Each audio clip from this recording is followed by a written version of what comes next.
গত সিজনে আমরা দেখেছিলাম ক্লাসের সবচেয়ে শান্ত আর নিরীহ ছেলে সিয়ন, যাকে সবাই শুধু পড়াশোনা পোকা বলে জানতো। সে স্কুলের বদমাশদের এমন লেভেলের সাইকোলজিক্যাল আর ফিজিক্যালি ধোলাই দিয়েছিল যে সবার হাতে কেঁপে উঠেছিল। ঘটনাচক্রে সিয়ন, সোহো আর বিয়মসিওক এই তিনজন মিলে খুব ভালো বন্ধু হয়ে ওঠে, কিন্তু বিয়মসিয়কের ভেতরে জেলাসি তাদের এই সুন্দর বন্ধুত্বের আগুন লাগিয়ে দেয়।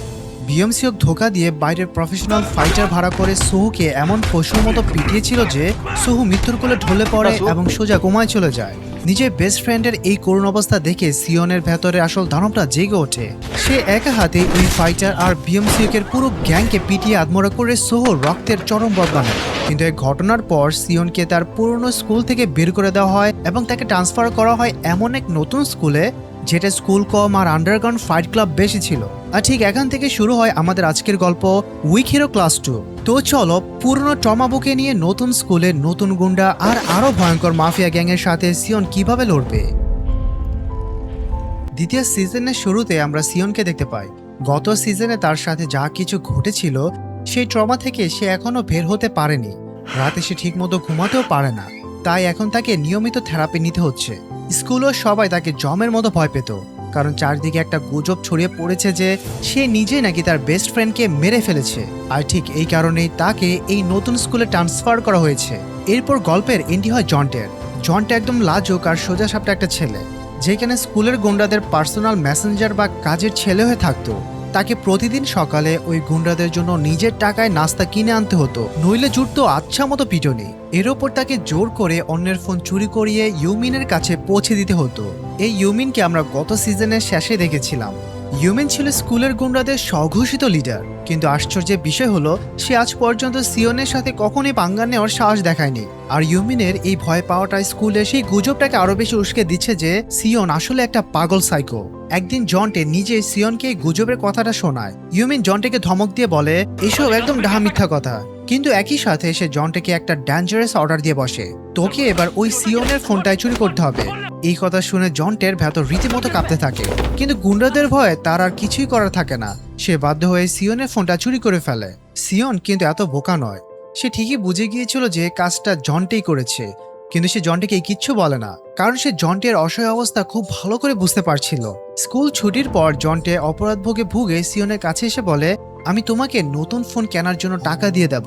এই কথা শুনে সিয়ন কড়া দৃষ্টিতে তার দিকে তাকিয়ে শুধু একটা কথাই বলে, তুই একটা আস্ত ভিতর ডিম। সেই রাতেও সিয়নের চোখে ঘুম আসছিল না, তাই সে সোজা হসপিটালে চলে যায় তার বেস্ট ফ্রেন্ড সোর সাথে দেখা করতে। সেখানে গিয়ে সে ঘন্টার পর ঘন্টা তার অজ্ঞান বন্ধুর সাথে একতরফাভাবে কথা বলতে থাকে। পরদিন স্কুলে সিয়ন দেখে যে জন্টেকে আবারও ওই গুন্ডারা মিলে হেনস্থা করছে, কিন্তু সিয়ন নিজেকে আটকে রাখে। সে আর নতুন কোনো ঝামেলায় জড়াতে চাইছিল না। দিন শেষে জন্টের মনে চরম অনুশোচনা কাজ করতে শুরু করে। সে সিয়নের কাছে এসে একটা ব্রেড আর দুধ দিয়ে স্বীকার করে তোমার ফোনটা আসলে আমি চুরি করেছিলাম। প্রথমে সিয়ন তাকে ইগনোর করার কথা ভাবে, কিন্তু ঠিক তখনই জন্টের এক বুক আশা নিয়ে জিজ্ঞেস করে বসে আমাকে কি করতে হবে বলো, কিভাবে আমি আমার এই ভীতু ইমেজটা বদলাবো। সে সিয়নের কাছে হাত জোড় করে বলে প্লিজ আমাকে সেলফ ডিফেন্স করা শিখিয়ে দাও। কিন্তু সিয়ন মুখের ওপর সাফ মানা করে দেয় এবং সে এসব শেখাতে পারবে না। তবে সে জন্টকে একটা মোক্ষম উপদেশ দেয়, নিউটনের থার্ড ল মনে রাখবি, every action has an equal and opposite reaction. মানে প্রতিটি ক্রিয়ারই সমান ও বিপরীত প্রতিক্রিয়া আছে। যদি তুই কিছু বদলাতে চাস তবে সবার আগে তোকে নিজেকেই বদলাতে হবে। এদিকে রাতের বেলা ইউমিন অত্যন্ত চালাকির সাথে চুরি করা ফোনগুলো নিয়ে নিজের কাজে ব্যস্ত ছিল।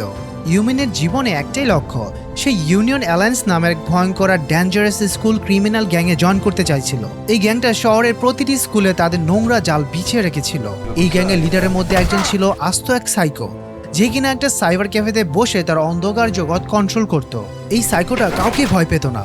ইউনিয়ন অ্যালায়েন্সে জয়েন করার জন্য ইউমিনকে একটা ফিক্স টার্গেট দেওয়া হয়েছিল যে তাকে নির্দিষ্ট সংখ্যার ফোন চুরি করে তাদের হাতে তুলে দিতে হবে, কিন্তু ইউমিন সেই টার্গেট পূরণ করতে পারেনি। তাই সে বাধ্য হয়ে ওই সাইকোর কাছে আরো কিছু সময় চাইতে যায়। অন্যদিকে সিয়নের কথা ইন্সপায়ার্ড হয়ে জন্টে তার জীবনের সবচেয়ে সাহসী পদক্ষেপটা নিয়েই ফেলে। न्यूटन का थर्ड लॉ।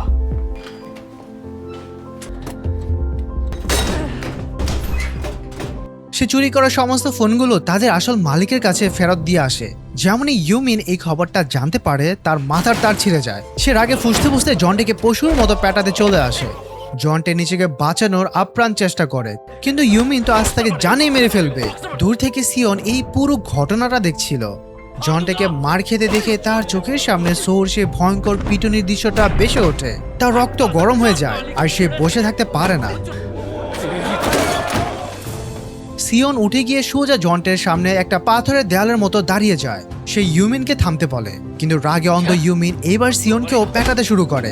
সিওন শুরুতে একদম চুপচাপ আর সব পাঁচ মুখ বুঝে সহ্য করে নেয়, কিন্তু যেমনই সে সুযোগ পায় সিওন তাকে এমন একটা ডজ মারে যে ইউমিন কিছু বুঝে ওঠার আগে সিওন তাকে আচ্ছা মতো ধুলাই দিয়ে মাটিতে শুয়ে দেয়। ইউমিনের অবস্থা এতটাই খারাপ হয়ে যায় যে সে সবার সামনে চরম বেইজ্জতি হয়ে যায়। পরিস্থিতি যখন আরো গরম হওয়ার উপক্রম, ঠিক তখনই সেখানে হিয়নতাক নামের এক ছেলের এন্ট্রি হয়। সে সোজা এসে ইউমিনকে ওয়ার্নিং দিয়ে বলে, যদি তুই এখন না থামিস তবে তোর ফাইট এখন আমার সাথে হবে। হিয়নতাককে দেখা মাত্র ইউমিনের সমস্ত দেমাক নিমেষের মধ্যে ধুলোয় মিশে যায়, কারণ আসল সত্যিটা হলো ইউমিন তো ঠিকমতো ফাইটই করতে জানতো না।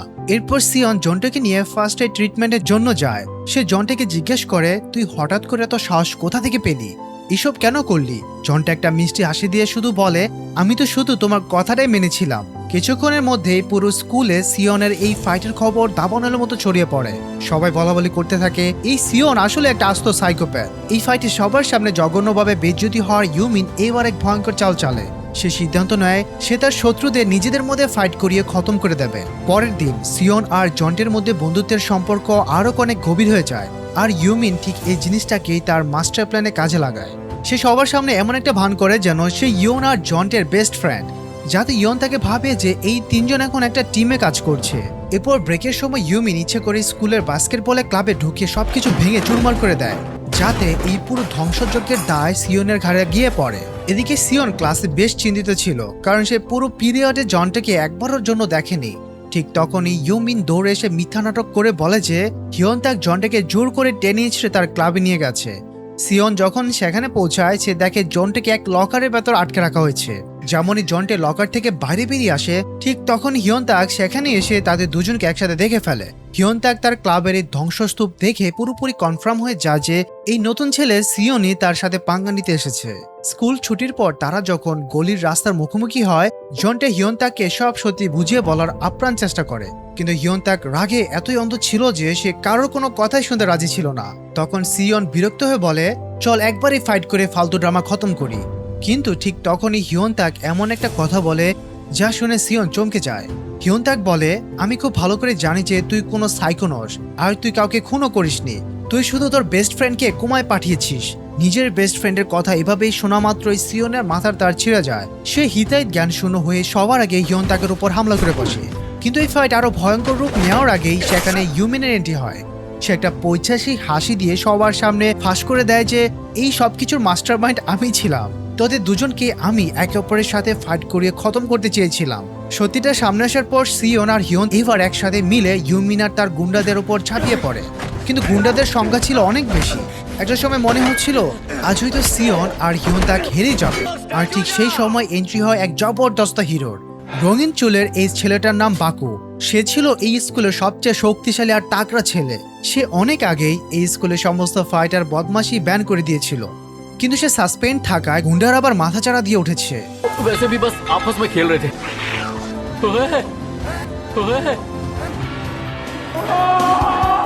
বাকু এসে ইউমিনকে একটা সজোরে বল ছুঁড়ে মারে এবং একা হাতে সমস্ত গুন্ডাদের এমন নির্মম ধুলায় দেয় যে সবাই চোখে সর্ষে ফুল দেখতে থাকে। এরপর সে সবার সামনে গর্জে উঠে বলে, আমি ফিরে এসেছি, আর আজ থেকে এই স্কুলে কোনো ফাইট হবে না। এরপর হিয়নতাক সিওনের কাছে গিয়ে তার ভুল বোঝার জন্য ক্ষমা চায়, কিন্তু সিওন বরাবরের মতো একদম কুল আর সাইলেন্ট আর চুপচাপ সেখান থেকে চলে যায়। পরের দিন বাকু আবার স্কুলে আসে। সে যেমন পপুলার আর এনার্জেটিক ছিল, ঠিক তেমনই দায়িত্ববানও ছিল। শুধুমাত্র তার ভয় স্কুলে কেউ কখনো বদমাশি বা ফাইট করার সাহস পেত না। কিন্তু প্রিন্সিপাল ততক্ষণে খবর পেয়ে গিয়েছিলেন যে স্কুলে আবার ফাইট হয়েছে। তবে তিনি বাকুকে দ্বিতীয়বার সাসপেন্ড করতে চাইছিলেন না। তাই শাস্তিস্বরূপ এই চারজনকে সিওন, জন্টে, হিয়নতাক এবং বাকু একটা স্টেজ প্লেতে নাটকে অংশ নিতে বাধ্য করা হয়। বাকুর চালচলন আর পার্সোনালিটি অবিকল সোর মতো ছিল, আর ঠিক এই কারণে সিওন বাকুর আশেপাশে খুব আনকমফোর্টেবল ফিল করত। সে চাইতো বাকুর থেকে সবসময় দূরত্ব বজায় রাখতে, কিন্তু বাকু সে হাই ভোল্টেজ এনার্জি সবার উপর ভারী পড়তো। রাতে সিওনের মা খুব টেনশনে ছিলেন। তিনি ভয় পাচ্ছিলেন যে তার ছেলে হয়তো আবার কোনো ঝামেলায় জড়িয়ে পড়েছেন। কিন্তু সিওন তাকে সান্ত্বনা দিয়ে বলে, মা তুমি একদম চিন্তা করো না, আমি ঠিক আছি। অন্যদিকে ইউনিয়ন অ্যালায়েন্সের গোপন ডেরা ইউমিনের অবস্থা তখন একদম শোচনীয়। ফোন ডেলিভারি করতে না পারায় তাকে পশুর মতো পেটানো হচ্ছিল। সে মাটিতে পড়ে হাত জোর করে কাকুতি মিনতি করে বলে, আমাকে আরো একটু সময় দিন, আমি কথা দিচ্ছি পরের বার ডাবল ফোন এনে দেব। উইকেন্ড চলে আসতেই ওই চারজনকে স্টেজের ওপর তাদের সেই নাটক পারফর্ম করতে হয়। যদিও এটা তাদের জন্য একটা শাস্তি ছিল, কিন্তু স্টেজে উঠে তারা সবাই মিলে প্রচন্ড আনন্দ করে। সিওনও এত বছর পর তাদের সাথে সময় কাটিয়ে ভেতর থেকে একটা অদ্ভুত শান্তি পাচ্ছিল। কিন্তু সে যখন বাথরুমের দিকে যাচ্ছিল ঠিক তখনই সেই সাইকোপ্যাথটা তার রাস্তা আটকে দাঁড়ায়। সিওনের একটা ছবি তোলে এবং একটা ক্রিপি হাসি দিয়ে বলে, আমি তো শুধু তাকে একটা হাই বলতে এসেছিলাম। এই বলেই সে হঠাৎ করে সিওনের ওপর ডেডলি অ্যাটাক করে বসে। কিন্তু সিওনের রিফ্লেক্স এতটাই মারাত্মক লেভেলে ছিল যে সে চোখের পলকে নিজেকে বাঁচিয়ে নেয়। তখন ওই সাইকোটা তাকে ছেড়ে দিয়ে সেখান থেকে বেরিয়ে যায়। বাথরুম থেকে বেরোনোর সময় সাইকোটার সাথে বাকুর দেখা হয়। সে তাচ্ছিল্য করে বাকুকে বলে, আমি বাথরুমে তোর এই নতুন বন্ধুটাকে একটু হ্যালো বলে আসলাম। এই কথা শোনা মাত্রই বাকুর রক্ত গরম হয়ে যায়। সে গর্জে উঠে বলে, তুই যদি আর গায়ে একটু আঁচড় দিয়ে থাকিস তবে আমি তোকে জ্যান্ত পুঁতে ফেলবো। কিন্তু সিওন পরিস্থিতি সামাল দিয়ে একটা ভান করে যেন কিছুই হয়নি, যাতে বাকু খামোখায় টেনশন না নেয়। কিছুক্ষণ পর আমরা দেখতে পাই ইউনিয়ন অ্যালায়েন্সের আসল আর সবচেয়ে ভয়ঙ্কর লিডারের সাথে। তার নাম ব্যাকজিন। বাইরে থেকে তাদের দেখলে মনে হবে সে একদম শান্ত, ভদ্র আর ক্লাসের একজন আইডিয়াল টপার স্টুডেন্ট। তাই কারোর বিন্দুমাত্র ধারণা ছিল না যে এই নিষ্পাপ চেহারার আড়ালে সে একাই একটা বিশাল আন্ডারগ্রাউন্ড ক্রিমিনাল অর্গানাইজেশন কন্ট্রোল করছে। অন্যদিকে ইউমিন ব্যাকজিনের সাথে দেখা করার পারমিশন নিয়েছিল, যাতে সে তার প্রমিস করা ফোনগুলো তাকে দিতে পারে। কিন্তু এটা ছিল ইউমিনের পাতা একটা নোংরা ফাঁদ। ইউমিন ভেবেছিল ব্যাকজিন তো একটা সাধারণ পরাকু টাইপের ছেলে, তাকে খুব সহজে ফিজিক্যালি কবজা করা যাবে। কিন্তু রিয়ালিটি ছিল সম্পূর্ণ আলাদা। ব্যাকজিন ছিল একজন চরম লেভেলের ট্রেইনড ফাইটার। তার মুভমেন্ট এতটাই ফাস্ট আর ডেডলি ছিল যে ইউমিন তার কাছে কোনো গুন্ডা ব্যাকজিনের গায়ে একটা টোকাও লাগাতে পারে না। ব্যাকজিন একা হাতেই তাদের সবাইকে কবুকাত করে দেয়। দিন শেষে সবাই মিলে প্ল্যান করে যে তারা বাইরে গিয়ে একসাথে খাবে, কিন্তু সিওন তাদের বলে যে তার আগে থেকে অন্য একটা কাজ আছে। বাকিরা সবাই মিলে বাকুর দোকানে চলে যায়। সেখানে তারা যখন বাকুর কাছে পুরো ঘটনাটা খুলে বলে, বাকু তখন ভীষণ খুশি হয়। বিশেষ করে জন্টে যে নিজের ভয় কাটিয়ে এত সাহসী হয়ে উঠেছে, এটা শুনে বাকুর আনন্দ আর ধরে না। জন্টে ইমোশনাল হয়ে বলে, এই সবকিছুর পেছনে সিওনের ওই একটা মোক্ষম উপদেশই কাজ করেছে। যদি সিওন আমাকে গুন্ডাদের হাত থেকে না বাঁচাতো তবে আজ আমি হয়তো এখানে থাকতাম না। আমি ওর কাছে চিরকৃতজ্ঞ। এরপর বাকু সিওনকে কল করে জানতে চায় যে সে ঠিকমতো বাড়ি পৌঁছেছে কিনা। সিওন মিথ্যা বলে যে হ্যাঁ সে বাড়ি পৌঁছেছে, কিন্তু বাস্তবে সে তখন হসপিটালে শোর বেডে পাশে বসেছিল। ঠিক তখন সেই সাইকোপ্যাথটা আবার সেখানে এসে হাজির হয়। সে একটা শয়তানি হাসি দিয়ে বলে, যদি তুই তোর এই বন্ধুদেরকে জ্যান্ত দেখতে চাস তবে চুপচাপ আমার সাথে চল। সিওন বাধ্য হয়ে তার পিছু পিছু যায় এবং তাকে সোজা নিয়ে যাওয়া হয় গ্যাং লিডার ব্যাকজিনের কাছে। ব্যাকজিনের মুখোমুখি হতে সিওন একদম ঝুঁকে চোখ রেখে কড়া ভাষায় বলে দেয়, তোরা কে বা কি করিস তাতে আমার কিচ্ছু যায় আসে না, কিন্তু তোরা যদি আমার বন্ধু সৌকে একটা টোকাও মারিস তবে আমি তোদের সবাইকে চিরতরে শেষ করে দেবো। ব্যাকজিন খুব শান্ত গলায় শুধু একটা ওয়ার্নিং দেয়, বাকুর থেকে 100 হাত দূরে থাকবি, তবেই তোরা সবাই সুরক্ষিত থাকবি। তখন ওই সাইকোপ্যাথটা সিওনকে জিজ্ঞেস করে, আরে ভাই তুই বলতো এই বাকু আর তার স্কুলের প্রতি ব্যাকজিনের এত অদ্ভুত অবসেশন কেন? আর ঠিক এখানে একটা বিশাল রহস্য ফাঁস হয়। আমরা জানতে পারি বাকু আর এই সাইকো ক্রিমিনালটা ছোটবেলা থেকে একে অপর বেস্ট ফ্রেন্ড ছিল, কিন্তু এই সাইকোর অবসেসিভ নেচারের কারণে তাদের সেই বন্ধুত্ব ভেঙে যায়। আর এখন সে চাইছিল তার পুরনো বন্ধু বাকু যেন নিজে থেকে এসে তাদের গ্যাংয়ে যোগ দেয়, আর এই জন্যই সে এক ভয়ঙ্কর মাস্টার প্ল্যান বানিয়েছিল।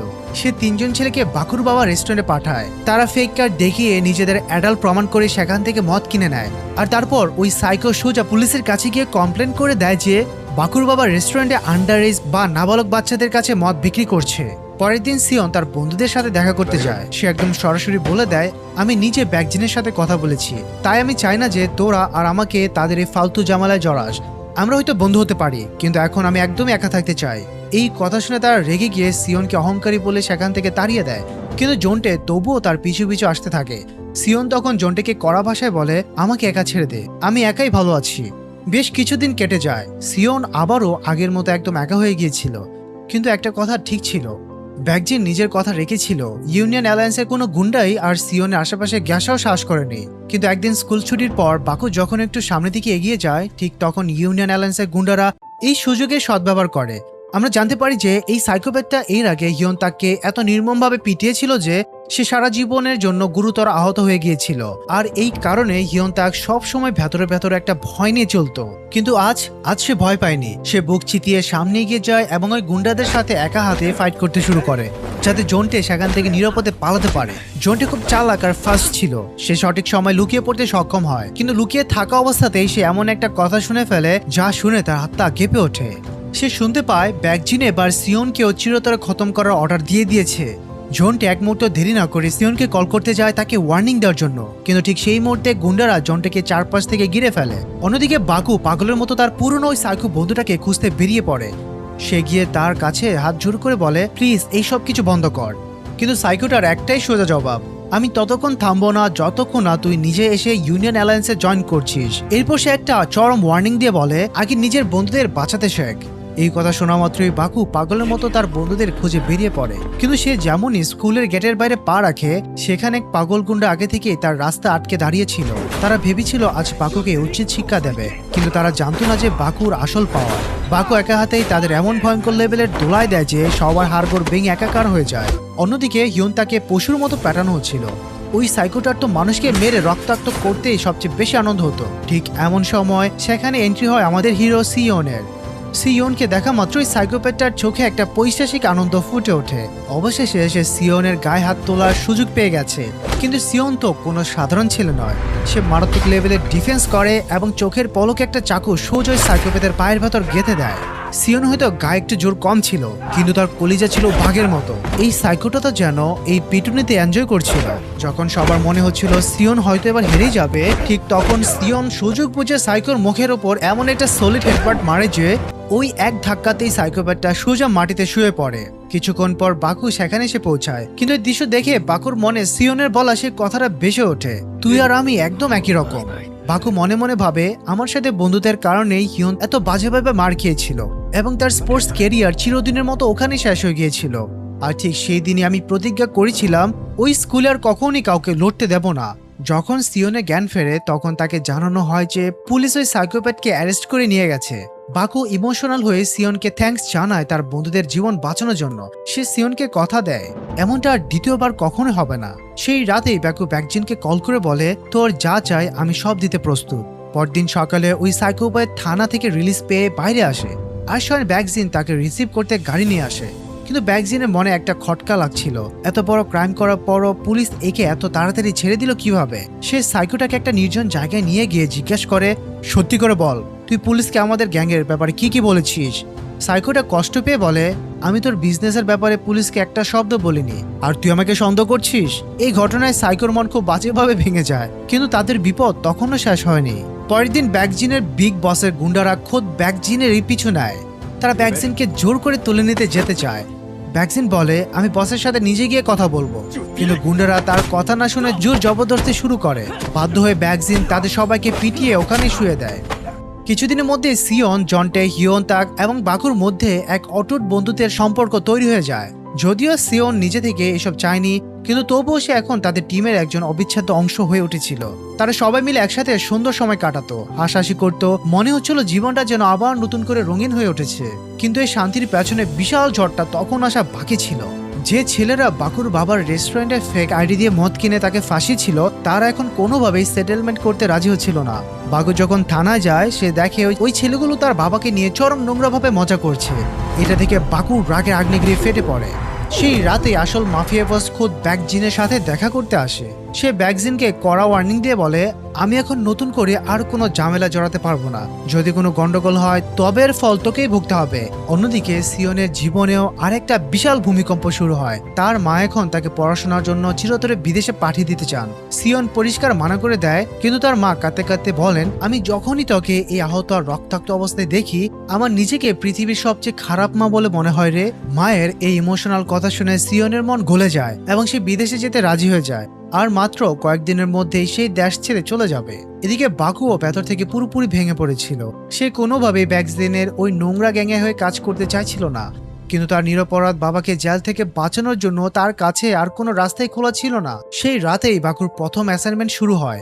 অন্য স্কুলের লিডারদের খুঁজে বের করো, তাদের পিটিয়ে আত্মরা করো এবং জোর করে ইউনিয়ন অ্যালায়েন্সে জয়েন করাও। কয়েকদিন পর সিওনের সব বন্ধুরা তার সাথে দেখা করতে আসে। তারা ততক্ষণে জেনে গিয়েছিল যে সিওন দেশ ছেড়ে চলে যাচ্ছে, তাই তারা শেষবারের মতো তাদের বন্ধুদের বিদায় জানাতে এসেছিল। তারা বাকুকে কল করে তাদের সাথে দেখা করতে আসার জন্য, কিন্তু বাকু একটা দীর্ঘশ্বাস ফেলে বলে, তোরা এখন আর আমার জন্য কোনো চিন্তা করিস না। সে আসতে পরিষ্কার মানা করে দেয়। পরের দিন সিওন যখন দেশ ছেড়ে যাওয়ার জন্য একদম রেডি, ঠিক তখনই জন্টের কল আসে। জন্টে ইমোশনাল হয়ে বলে, ভাই আমি জানি সোর সাথে যা হয়েছিল তাতে তোর কোনো দোষ ছিল না। এই একটা কথাই সিওনের চোখে পানি এসে যায়। সে রিয়ালাইজ করে যে এই ছেলেগুলোই হলো তার জীবনের আসল এবং সত্যিকারের বন্ধু। সে এক মুহূর্ত না ভেবে তার মাকে বলে দেয়, মা আমি কোথাও যাব না, আমি এখানেই থাকবো। পরদিন যখন সিওন আবার স্কুলে ফিরে আসে, তার বন্ধুরা খুশিতে আত্মরা হয়ে লাফিয়ে ওঠে, কারণ তাদের ব্রিলিয়ান্ট বন্ধুরা এখন তাদের সাথেই থাকবে। কিন্তু সিওন ভেতর থেকে খুবই চিন্তিত ছিল, কারণ বাকু তখন ইউনিয়ন অ্যালায়েন্সের এক ভয়ঙ্কর ক্রিমিনাল হয়ে উঠেছিল এবং সে কারোর কোনো কলেরই রেসপন্স করছিল না। এদিকে বাকুর নিজের অবস্থা খুব খারাপ। এই গুন্ডাগিরির কাজ তার একদমই ভালো লাগছিল না, কিন্তু সবচেয়ে বেশি কষ্ট পাচ্ছিল অন্য একজন, আর সে হলো ব্যাকজিন। কারণ ব্যাকজিনকেই তো বাকু ফাইটিং করা শিখিয়েছিল, আর আজ সে বাকুর দেওয়া স্কিল কাজে লাগিয়ে ব্যাকজিন একটা গ্যাংস্টার হয়ে উঠেছে। পরের দিন সব বন্ধুরা মিলে বাকুকে খুঁজতে খুঁজতে সোজা তার বাড়িতে গিয়ে পৌঁছায়, কিন্তু বাকুর বাবা চরম হতাশায় জানায়, ও তো গত কয়েক রাত ধরে বাড়িতে আসছে না, তোমরা ওর জন্য চিন্তা করা বন্ধ করো। কিন্তু সিওন বাকুর পক্ষ নিয়ে বলে, আঙ্কেল আপনার ছেলে সত্যি খুব ভালো একজন মানুষ, আর এই জন্য আমরা সবাই ওকে এত ভালোবাসি। সিওন মনে মনে প্রতিজ্ঞা করে যে সে তার বন্ধুকে ওই অন্ধকার জগৎ থেকে ফিরিয়ে আনবেই। তাই সে সোজা ইউমিনের কাছে গিয়ে বাকুর ব্যাপারে খোঁজখবর নিতে শুরু করে। ইউমিন জানায়, বাকুকে হয়তো তুই বোলিং এরিয়াতে অথবা বাইক চুরির আড্ডায় পাবি। আসলে ইউনিয়ন অ্যালায়েন্স বোলিং ক্লাবটাকে তাদের একটা সিক্রেট বেস হিসেবে ব্যবহার করত, আর বাইক চুরি করাই ছিল তাদের গ্যাংয়ের মেইন ধান্দা। তারা প্রথমে দামি বাইক চুরি করত, তারপর সেগুলোর চাবি ডুপ্লিকেট কপি বানাতো এবং একই বাইক বারবার চুরি করে ব্ল্যাকে বেচে দিত। সব ট্রানজ্যাকশন ক্যাশে হয়, পুলিশ তাদের ঠিকও ছুঁতে পারত না। ইউমিন সিওনকে একটা প্ল্যান দেয়, চল আমরা সবাই মিলে তাদের লিডারকে খতম করে দিই। কিন্তু সিওন আপাতত এই রিস্ক নিতে চায় না। অন্যদিকে বাকুর অবস্থা চরম হতাশাজনক। তার এই ক্রিমিনাল লাইফটা বিষের মতো লাগছিল, কিন্তু অন্ততপক্ষে সে তার বাবাকে কিছু টাকা তো পাঠাতে পারছিল। এরপর সিওন ইউনিয়ন অ্যালায়েন্স এবং ব্যাকজিনের ব্যাপারে সমস্ত গোপন তথ্য জোগাড় করে এবং একা খোদ ব্যাকজিনের সাথে দেখা করতে সোজা তার আস্তানায় চলে আসে। কিন্তু ব্যাকজিন তখন সেখানে ছিল না। তার গুন্ডারা সিওনকে তাচ্ছিল্য করে বলে, আরামে বস, বস এক্ষুনি চলে আসবে। এদিকে সিওনের বন্ধুরা তাদের বেস্ট ফ্রেন্ড বাকুকে বাঁচানোর জন্য মরিয়া হয়ে ওঠে। তারা খুব ভালো করে জানতো যে বাকুকে ওই গ্যাং থেকে মুক্ত করার একটাই উপায় আছে, আর তা হলো ইউনিয়ন অ্যালায়েন্সের পুরো সাম্রাজ্য ধ্বংস করে দেওয়া। আর এই উদ্দেশ্যে তারা সোজা সেই গোডাউনে গিয়ে হানা দেয়, যেখানে সমস্ত চুরি করা বাইকগুলো লুকিয়ে রাখা হতো। সেই রাতে বাকুকে একটা খুব স্পেশাল এবং এক্সক্লুসিভ বাইক চুরি করার টাস্ক দেওয়া হয়েছিল। ব্যাকজিন তাকে কড়া হুমকি দিয়ে রেখেছিল। কিন্তু ঠিক তখনই হিয়ন তাক বাকুকে কল করে। বাকু যখন কল রিসিভ করে না, তখন বাকি বন্ধুরা কোনো কিছু না ভেবে সোজা ওই গোডাউনের ভেতর ঢুকে পড়ে। তারা এমন কিছু ডকুমেন্টস খুঁজতে থাকে যা দিয়ে ব্যাকজিনের পুরো ক্রিমিনাল লাইফটা পুলিশের কাছে ফাঁস করে দেওয়া যায়। কিন্তু ব্যাকজিন তো আস্ত একটা মাস্টার মাইন্ড, সে আগেই সব প্ল্যান বুঝে গিয়েছিল। তাই সে সোজা সিওনের সামনে এসে হাজির হয় এবং একটা ডেডলি ওয়ার্নিং দিয়ে বলে, তোর জন্য এটাই ভালো হবে যে তুই আমাদের ম্যাটারে আর কোনো নাক গলাবি না। এরপর সে একটা ক্রিপি হাসি দিয়ে বলে, তোর বন্ধুদের বাঁচানোর জন্য কিন্তু তোর হাতে সময় খুব কম। সিওন এক ঝটকায় উঠে দৌড়াতে চায় তার বন্ধুদের বাঁচানোর জন্য, কিন্তু ব্যাকজিন তাকে আটকে দিয়ে বলে, আগে আমাকে হারা, তারপর তুই যেতে পারবি। ঠিক সেই মুহূর্তে যেন কোনো অ্যাকশন মুভির এন্ট্রি সিনের মতো বাকু সেখানে এসে পৌঁছায়। সে সিওনকে বলে, ভাই তুই যা, আমি এখানে সব সামলে নেব। সিওন তাকে জানায় যে তাদের বন্ধুরা চরম বিপদে আছে। বাকু একটা কনফিডেন্সে হাসি দিয়ে বলে, তুই আগে যা, আমি ওর কাজ শেষ করে পেছন পেছন আসছি। এরপর বাকু ব্যাকজিনের চোখের দিকে তাকিয়ে একদম ক্লিয়ার করে বলে দেয় যে আজ থেকে আমি তোর জন্য আর কোনো কাজ করব না, আর তুইও ভুল করে আমাকে আর কখনোই কল করবি না। আজ থেকে তোর আর আমার মধ্যে কোনো সম্পর্ক নেই, যা কিছু ছিল আজ সব এখানেই শেষ। অন্যদিকে হিয়ন তাকার জন্টে গোডাউনের ভেতর সেই চুরি করা বাইকগুলো মাস্টার লিস্টটা খুঁজে পেতে সফল হয়, কিন্তু তারা সেখান থেকে বেরোনোর আগেই একদল গুন্ডা তাদের ঘিরে ফেলে। শুরু হয় এক ভয়ঙ্কর ফাইট। ভাগ্য ভালো যে হিয়ন তাক ফিজিক্যালি অনেক স্ট্রং ছিল, সে কিছুক্ষণ গুন্ডাদের আটকে রাখে, কিন্তু শেষমেশ একটা গুন্ডা তাকে সজোর আঘাত করে মাটিতে ফেলে দেয়। ঠিক তখনই সেই ভিতর ডিম জন্টে তার জীবনের সমস্ত সাহস এক করে হিয়ন তাকে বাঁচানোর জন্য গুন্ডাদের উপর ঝাঁপিয়ে পড়ে। এরপর দুজনে মিলে কোনো মতে নিজেদের জীবন হাতে নিয়ে সেখান থেকে পালাতে সক্ষম হয়। এদিকে সিওন পাগলের মতো দৌড়াচ্ছিল তার বন্ধুদের কাছে পৌঁছানোর জন্য, কিন্তু ঠিক তখনই হসপিটাল থেকে তার ফোনে একটা কল আসে। তাকে জানানো হয় যে সোহর অবস্থা হঠাৎ করে চরম ক্রিটিক্যাল হয়ে গেছে। সিওন রাস্তার মাঝখানে দাঁড়িয়ে যায়। সে বুঝতে পারছিল না যে সে এখন কি করবে, বন্ধুদের বাঁচাবে নাকি সোহর কাছে ছুটে যাবে। কিন্তু হঠাৎ করে একটা বিশাল সাইজের ট্রাক প্রচন্ড স্পিডে সিওনের দিকে ধেয়ে আসে, আর ডিসিশনটা মুহূর্তের মধ্যে হয়ে যায়। অন্যদিকে তার বন্ধুদের তখন গুন্ডারা পশুর মতো পেটাচ্ছিল, কিন্তু থ্যাংক গড বাকু একদম ঠিক সময়ে সেখানে পৌঁছে যায় এবং গুন্ডাদের এমন লেভেলের ধোলাই দেয় যে তারা সব মাটিতে লুটিয়ে পড়ে। একটা লোহার রড নিয়ে বাকুর উপর হামলা করতে আসে, কিন্তু একাই তার এক পাঞ্চে ওই গুন্ডার হেলমেটটাকে ভেঙে চুরমার করে দেয়। সে এতটা রেগেছিল যে ওই গুন্ডাটাকে আজ মেরেই ফেলতো। কিন্তু ঠিক তখনই জন্টের ফোনে একটা কল আসে। সে জানতে পারে যে সিওন এখন হসপিটালে মৃত্যুর সাথে পাঞ্জা লড়ছে। সিওন এখন আইসিইউতে লাইফ সাপোর্টে ছিল। তার মা বাইরে বসে কান্নায় পুরোপুরি ভেঙে পড়েছিল, আর সিওন কোমায় ঘরে এক অদ্ভুত স্বপ্নের জগৎ আটকে ছিল, যেখানে সে তার বন্ধুর সাথে কাটানো সুন্দর মুহূর্তগুলো আবারও নতুন করে অনুভব করছিল। ওই স্বপ্নে বিয়মসিওগো ছিল, যে বারবার সিওনকে বলছিল তোর জন্যই তোর বন্ধুরা বারবার এমন রক্তাক্ত হয়। সিওনের সমস্ত বন্ধুরা হসপিটালের বাইরে চরম টেনশনে দাঁড়িয়েছিল, কিন্তু সিওনের মা তাদের সবাইকে সেখান থেকে চলে যেতে বলেন। তিনি কাঁদতে কাঁদতে বলেন, তোমরা সবাই আমার ছেলের জীবন থেকে দূরে চলে যাও। আমি চাই না আমার ছেলে আর কোনোদিন কোনো ফাইটে জড়াক। পরের দিন ব্যাকজিন যখন জানতে পারে যে তার বাইকের লিস্টটা চুরি হয়ে গেছে, সে রাগে একদম পাগল হয়ে যায়। সে তার পুরো গ্যাংকে ওই ছেলেদের খুঁজে বের করার জন্য রাস্তায় নামিয়ে দেয়। এদিকে বাকু যখন তার বাড়িতে ফেরে, তার বাবা তাকে নিজে হাতে খাবার খাইয়ে দেওয়ার চেষ্টা করেন। তিনি বাকুর কাছে হাত জোর করে ক্ষমা চেয়ে বলেন, আমি ওইসব নোংরা টাকাগুলো ফেরত দিয়ে দিয়েছি, আমার আর ওই টাকাগুলো কোনো দরকার নেই। তুই প্লিজ ওই ক্রাইমের দুনিয়া থেকে বাইরে চলে আয়। তোর বন্ধুরা তোকে নিজের প্রাণের চেয়েও বেশি ভালোবাসে, তুই অন্তত ওদের ভালোবাসার মূল্য দে। অন্যদিকে জন্টে সোজা পুলিশ স্টেশনে গিয়ে ওই চুরি করা বাইকের লিস্টটা পুলিশের হাতে তুলে দেয়, কিন্তু পুলিশ অফিসার সেটা দেখে বলে, শুধু এই একটা কাগজ দিয়ে আমরা কিছু করতে পারবো না। জন্টে চরম হতাশা হয়ে ওই থানা থেকে বেরিয়ে আসে। তখন গ্যাংয়ের গুন্ডারা আগে থেকেই তার জন্য বাইরে অপেক্ষা করছিল।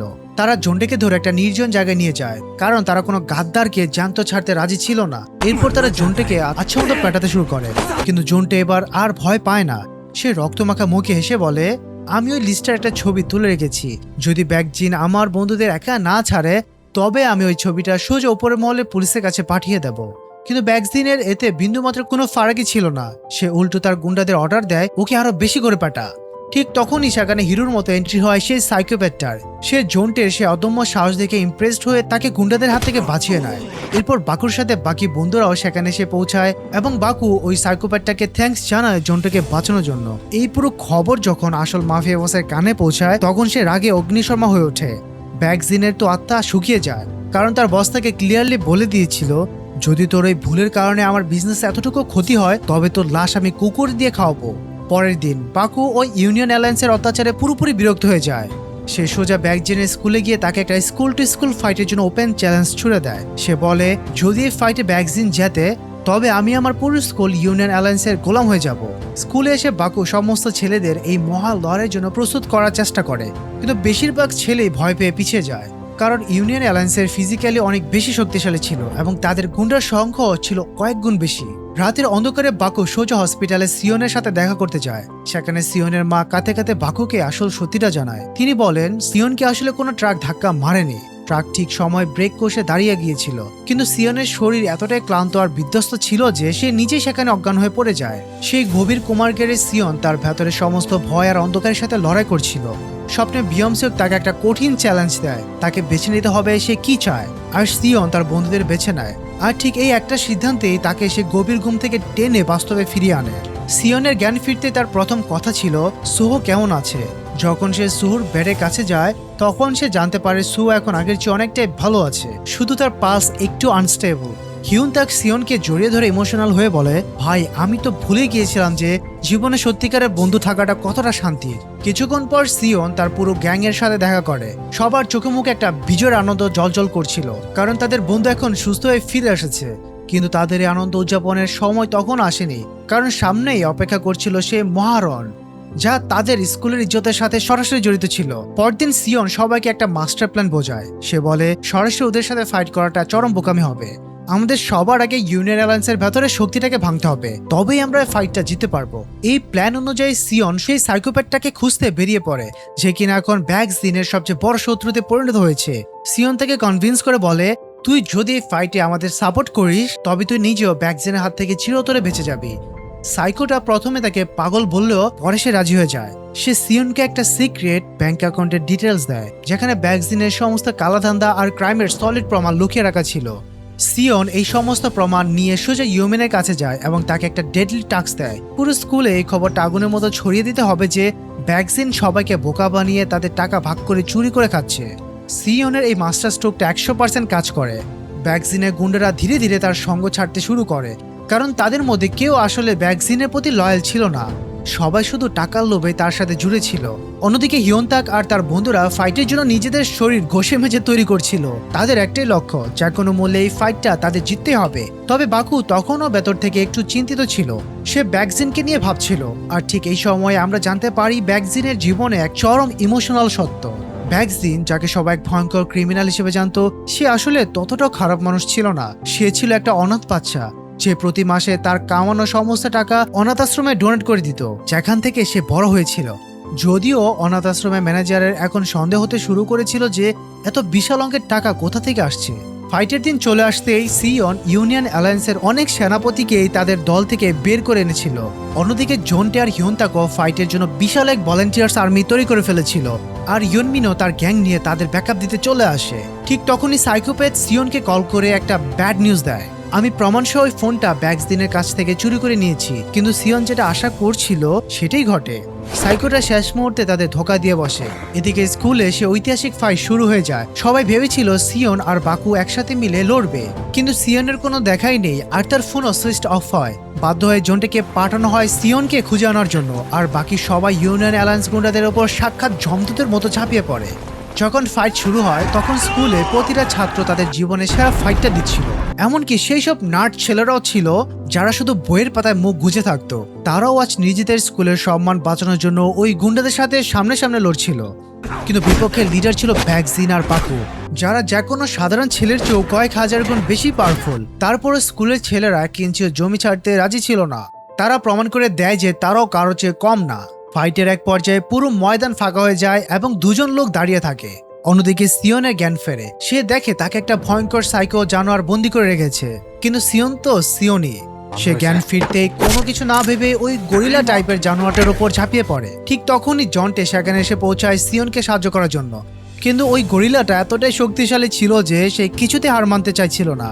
দুজনে মিলে তার উপর ফাইট করে এবং শেষে সিওন একটা লোহা দিয়ে ওই গরিলাটাকে এমন একটা সলিড ব্লো দেয় যে ওখানে কুপকাত হয়ে যায়।